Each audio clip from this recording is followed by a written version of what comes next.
General Jahangir সাহেবের আমলে যেহেতু উনার নেতৃত্বে যে কমিশনটা হয়েছিল, উনি তখন quartermaster general so far I recollect, এবং তার নেতৃত্বে যে তদন্ত রিপোর্টটা হয়েছিল সেটাও কিন্তু পূর্ণভাবে প্রকাশিত হয়নি। নিঃসন্দেহে সেখানে এমন কোনো তথ্য থাকতে পারে যেটা তখনকার সরকার মনে করেছে যে তাদের অবস্থানটা প্রকাশ করে ফেলবে। এই ঘটনার তাদের দায়-দায়িত্ব বা তাদের অবহেলা, তাদের উপেক্ষা করার যে মানসিকতা, সেগুলো প্রতিষ্ঠিত হবে এবং ষড়যন্ত্রের তত্ত্ব তখন যদি প্রকাশিত হয়, তখন সেই সরকারের অবস্থান ভীষণভাবে নড়বড়ে হয়ে যাবে। এটা একটা মনে করা হয়। ঘটনা যখন ঘটে তখন আমি কিন্তু অবসরে চলে গেছি। তারপরেও আমি ঘটনা সম্পর্কে খোঁজ খবর রেখেছি। যখন থেকে সূত্রপাত হয়েছে তখন থেকে শেষ পর্যন্ত যে দুর্ভাগ্যজনক পরিণতির দিকে ক্রমাগতভাবে এগিয়ে যাচ্ছিল, এবং সেখানে আমাদের তৎকালীন সরকারের অত্যন্ত দুর্বল অথবা অনিচ্ছুক ভূমিকা এই ঘটনার নৃশংসতাটাকে মাত্রা মাত্রা ছাড়িয়ে দিয়েছিল। আমার মনে আছে সেই সময় স্বরাষ্ট্রমন্ত্রী ছিলেন সাহারা খাতুন। স্বরাষ্ট্র সচিব ছিলেন আমারই ব্যাচমেট আব্দুল করিম। উনি আমার কাছ থেকে দায়িত্ব নিয়েছিলেন। তারপরে বিডারের ডিজি ছিলেন major general Shakil. He was a good friend of mine. তারপরে আইজি ছিলেন নূর মোহাম্মদ সাহেব। আর মিনিস্টার অফ ডিফেন্সে যারা ছিলেন তারা তো সবসময় জানেন। মূলত প্রাথমিকভাবে আমরা যদি মনে করি যে বিডিআর হোমের অধীনস্থ একটা, স্বরাষ্ট্র মন্ত্রণালয়ের অধীনস্থ একটা সংস্থা, এবং সেখানে যারা মিলিটারি সার্ভিস থেকে ডেপুটেশনে আসেন এবং বিভিন্ন তারা কমান্ড পজিশনে কাজ করেন, তাদের দায়িত্ব প্রাথমিকভাবে স্বরাষ্ট্র মন্ত্রণালয়ের ছিল। সেখানে আমি মনে করি স্বরাষ্ট্র মন্ত্রণালয় খুব প্রম্পট কোনো রোল প্লে করতে পারেননি, অথবা they fail to coordinate with the military counterparts. সেটা করা উচিত ছিল, আর সেটা তো করা হয়নি।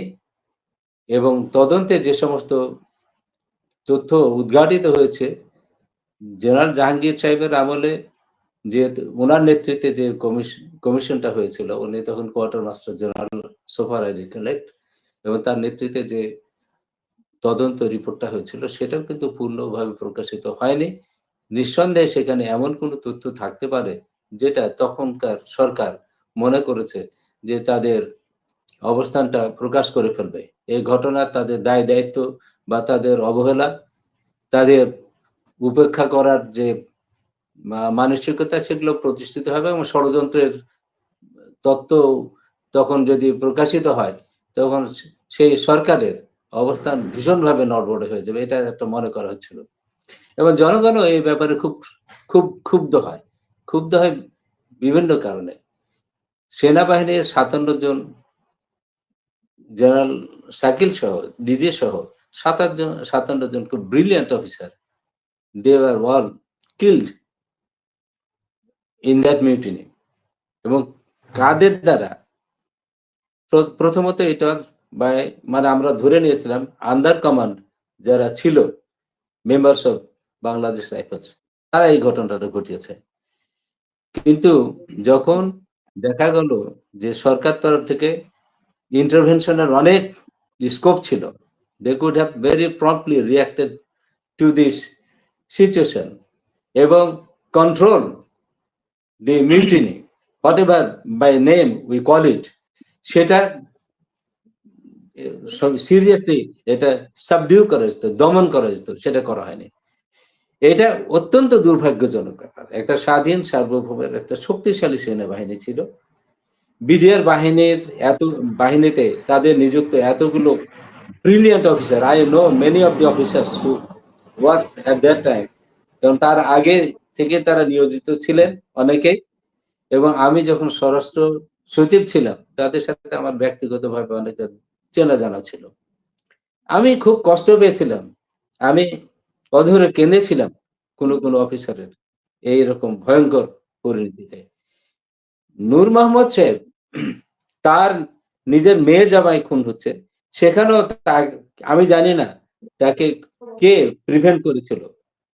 সেটা তো হোম সেক্রেটারি তাকে যদি বলতেন যে move with your force to just quell the subdue the this rebellious activities, অথবা overpower the media and disarm them and rescue those who are still stranded there, সেখানে যারা বন্দী আটকে ছিল তাদেরকে উদ্ধার করার উনি দিতে পারতেন, সেটা দেওয়া হয়নি। হোমও করেছে।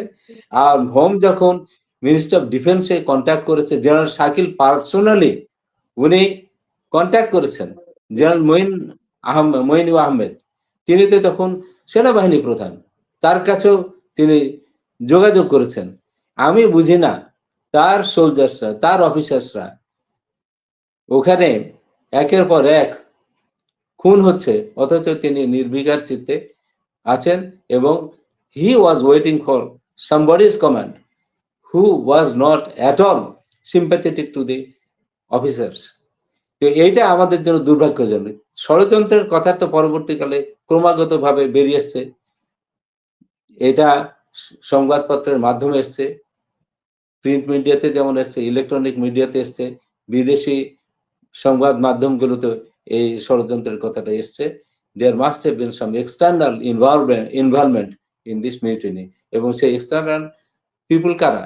যারা civilians, those who facilitated the entry of the foreign soldiers. এটা অনেকে বলছে যে রয়ের এজেন্ট আছে। আমরা তো আপাত দৃষ্টিতে তখন আমরা নিজেরা দেখতে পাইনি, কিন্তু আমাদের ঘটনাটা অবিশ্বাস করতে এতটুকু মানে মানে কোনো আমাদের মনে খটকা লাগেনি। আমার সব থেকে মনে হয়েছে সরকারের দুর্বল ভূমিকা, স্বরাষ্ট্র মন্ত্রণালয়, মিনিস্ট্রি অফ ডিফেন্স, এবং যেটা আমার মনে হয় যে আমাদের ব্রিগেড যেটা আছে, মানে সেনাবাহিনী সদর দপ্তরের সাথে অ্যাটাচড, সেই ব্রিগেডকেও একদম টোটালি প্যাসিভ রাখা হয়েছিল। দিস ইজ টোটালি আনফরচুনেট, খুব দুর্ভাগ্যজনক। এই যে আমরা রিপোর্টটা দেখছি, রিপোর্টটা আমি সিনপটিক ফর্মে বিভিন্ন পত্রপত্রিকায় এটা প্রেজেন্ট করা হয়েছে এবং আমি দেখে অবাক হচ্ছি, কারণ মেজর জেনারেল আনম ফজলুর রহমান সাহেব, উনি one of the most famous and fabulous director general of BDR. তার আপনার পৌদুয়া এবং আমাদের ইয়েতে ভুলগামাদের সীমান্তে যে তার বীরত্বপূর্ণ মানে ডিফেন্স করেছেন উনি, কয়েকজন গুটি কয়েক বীর আমাদের বিডিআর সদস্য নিয়ে, সেটা তো মানে একটা ইতিহাস বাংলাদেশে। এরকম গৌরববোজ্জ্বল ইতিহাস যে বিডিআর এর আছে, সেই বিডিআর সোলজাররা কেন তারা নিজেদের অফিসারদেরকে এইভাবে কিল করতে যাবে, যদি না অন্য কোনো থার্ড পাওয়ার তাদেরকে প্রভোগ করে বা ষড়যন্ত্রের মধ্যে একটা তাদেরকে ইনভলভ না করে থাকে। আমি মনে করি এটা তদন্ত যখন হয়েছে এবং when the characters have been revealed, এবং সরকারের দলীয়ভাবে আওয়ামী লীগ, তারপরে সরকার প্রধান, তারপরে সরি শাহরাখ হোসেন মারা গেছেন, ওনার কি বিচার করবো? নূর মোহাম্মদ আছেন, তিনি কেন, সেগুলো সব বিবৃতি আছে, স্টেটমেন্ট রেকর্ড করা হয়েছে, আমি জানি। তাদের সবারই দুর্বল গুলো শনাক্ত করে প্রত্যেকের ইন্ডিভিজুয়াল রেসপন্সিবিলিটি ফিক্স আপ করে তাদের বিচার করা উচিত এবং তাদেরকে শাস্তির ব্যবস্থা করা উচিত। এটা যদি না করা হয়, ফিউচারে এরকম যে ঘটনার পুনরাবৃত্তি ঘটবে না, তার কোনো মানে নাই। অতীতে বহুবার সেনা কু হয়েছে, সেখানে দেখা যাচ্ছে যে খুব শক্তভাবে দমন করার জন্য আজকে বাংলাদেশ সেনাবাহিনী অত্যন্ত একটা ডিসিপ্লিন এবং পাওয়ারফুল একটা মানে মিলিটারি ফোর্স হিসেবে এই সাউথ ইস্ট এশিয়াতে এখন স্বীকৃত। তো আমরা মনে করি যে বিডিআর কে দেখলে সীমান্তের ওপারের যারা আমাদের প্রতিপক্ষ থাকতেন বিডিআর এর, ওখানে থাকতো বিএসএফ, তারা 1 ইঞ্চি এগিয়ে আসতে সাহস পেত না। আমি তো জানি, I visited many of the BOPs এবং সেগুলোর লোকেশন আমি দেখেছি, সেখানে তাদেরকে আমি দেখেছি, তারা তাদের মনোবল এত শক্ত ছিল, তাদের দেশপ্রেম বিস্ময়কর।